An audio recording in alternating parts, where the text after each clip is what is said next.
Today's rhythm exercise is focused on the simple time signature 2/4. This is part 2 of 13.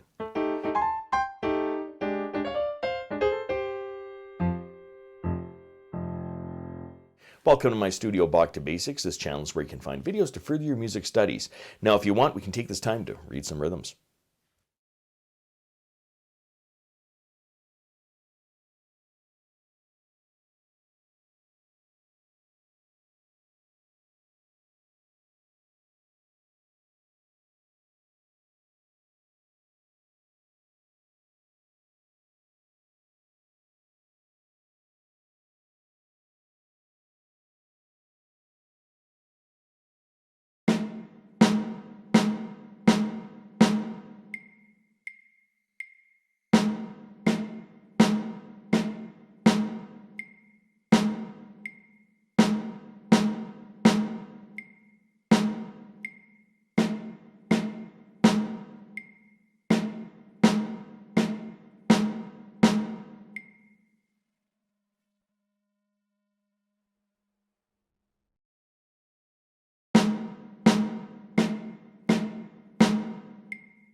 If you found this video helpful, click like or subscribe, or visit my Patreon page linked in the description below for early access to videos like these and, well, whatever else I'm doing over there. Thanks very much for watching. I'm just a music teacher having fun. Catch you on the next one.